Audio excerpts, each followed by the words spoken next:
Oh boy, I'm calling an Uber. Your Uber has arrived. What you just witnessed was a rider and a driver being matched up by Uber, which was the central third party in this case, and making that transaction possible. It's an example of a real world contract, and Ethereum's goal is to basically automate this entire process. Ethereum is the second largest cryptocurrency with a total market capitalization of $245 billion, which puts it ahead of the likes of Nike, AT&T, and Coca-Cola. However, it's frequently misunderstood what Ethereum actually does. We know Nike actually sells shoes, but what does the second largest cryptocurrency actually serve as its purpose? In today's video, I'm going to explain to you guys what exactly Ethereum is in the most simple way that I can possible, the key differences between Bitcoin and Ethereum, and also how should we look at Ethereum as a viable investment. Before we start, only a small percentage of my viewers are actually subscribed, so if you do enjoy this content and you find it valuable, please subscribe. It's free and you can always change your mind in the future. So what is Ethereum? In order to understand Ethereum, we first need to know a little bit of context about Bitcoin, and the fact is that Ethereum is nothing like Bitcoin at all. If you've been watching my channel, you should know that I have some beginner videos on Bitcoin for you guys, but if you don't know what Bitcoin is, essentially it's a decentralized currency. It happens to run on what's called blockchain technology. So blockchain technology is the basis of which Bitcoin is formed and allows transactions to happen in a very transparent manner. When a transaction is made on the blockchain network, pretend that it's being telegraphed to the entire network so that everyone can validate and confirm that transaction. It's also decentralized in the fact that you don't really need a bank or a financial institution to kind of trade money with Bitcoin. It's all happening on the blockchain network. Now, Bitcoin has been compared to a traditional currency since it has somewhat of a store of value. There's a finite number of them ever created, and you can buy and sell goods using Bitcoin.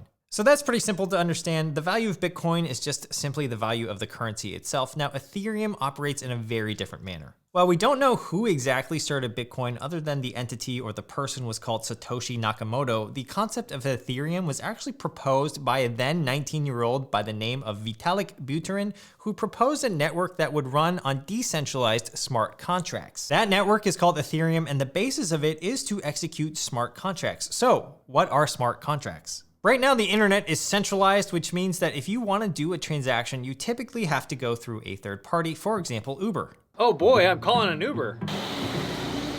Your Uber has arrived. Hey, thanks for the ride, man. Here's 20. Thanks, now I gotta give $5 to Uber for facilitating this transaction. That transaction required Uber to process the payments and facilitate the ride, and in that case, Uber was the central authority. Now let's take a look at another real-world contract at play with eBay. Hey, I'll give you 20 for that Rubik's Cube. Oh, thanks. Here you go. Thanks, I got a sweet cube now. No problem. Thanks to eBay, our central authority here, we were able to do that transaction, and I'm gonna give him $3 for facilitating it.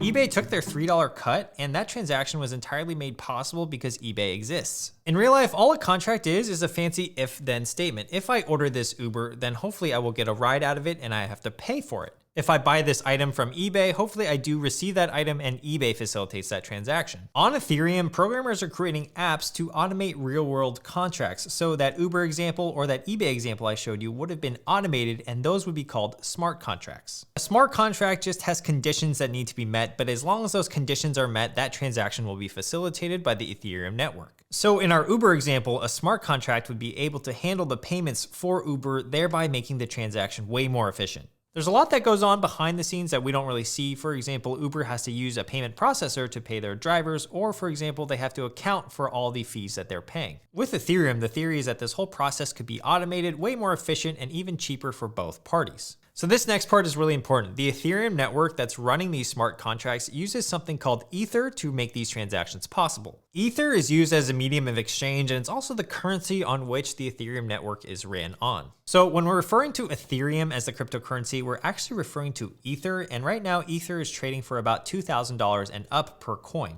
If someone tells you that they've invested in the Ethereum coin, they're mostly implying that they've invested in Ether, and right now those terms are pretty interchangeable among the cryptocurrency space. So now let's discuss the differences between Bitcoin and Ethereum. And if you are still confused on what Ethereum is, hopefully this section will kind of give you some more context onto the differences of Bitcoin and Ethereum so that you can understand Ethereum even further. The first biggest difference between Bitcoin and Ethereum is actually the supply of either coin. Bitcoin is limited to a fixed amount that can ever be in circulation, and that number is 21.5 million Bitcoins. With Ethereum, the currency can be created, and as of right now, about 18 million Ether coins are mined every single year. So if Ethereum coins can be infinitely created, what's with the price run up? Right now, it has to do with a combination of demand and speculation. There is a lot of demand because as more apps are coming onto the Ethereum network that actually require Ether to run, then you'll see the value of that currency rise. The other is that a lot of people are bullish on what the Ethereum network can do and the real world applications that it's going to have on the way that we transact right now. So as of right now, Ethereum can just be infinitely created, but as you'll see in the next section, I'll touch upon this. There are some factors to consider because that might not always be the case. The second biggest difference between Ethereum and Bitcoin is that the Ethereum transactions actually settle really quickly. So they typically settle within a few seconds versus on the Bitcoin network, they could actually take minutes, sometimes even up to 15 minutes. Anyone out there who wants to go fast? Anybody?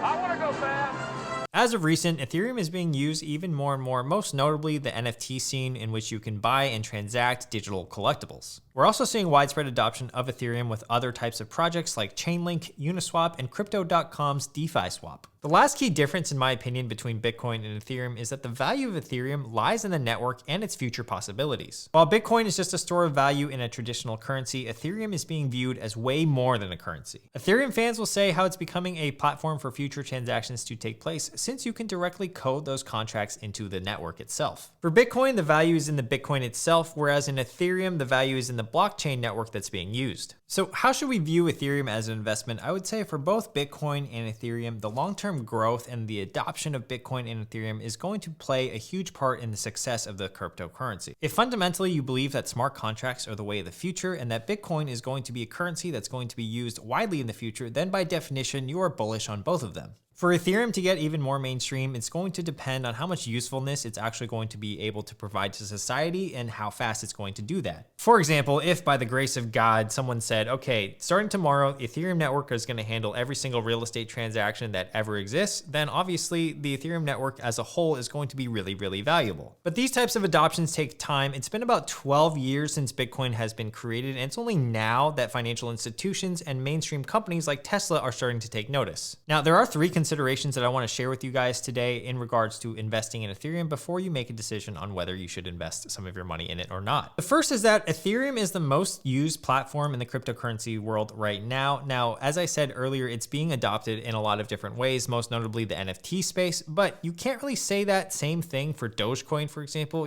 There's no value in Dogecoin. You're not even using Dogecoin to do anything besides look at it.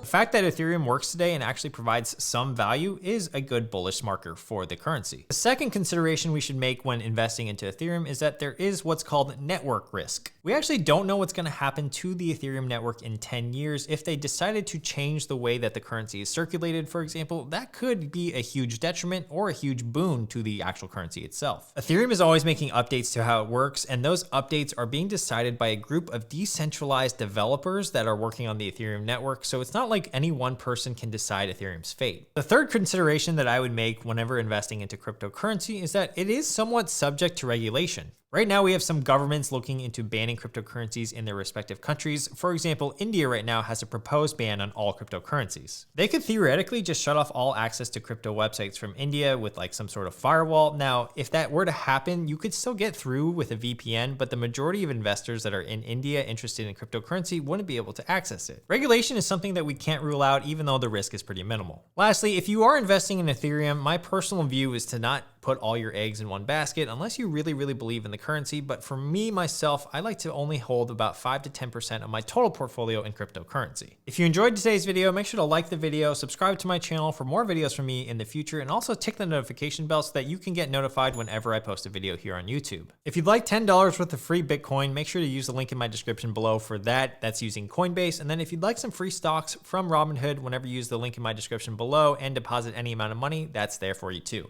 Lastly, thanks to everybody here on Patreon. If you'd like to see what I invest in and also get buy and sell alerts for whenever I buy or sell a stock, the link for that is in my description below as well. All right, guys, I'll see you in the next video. Peace.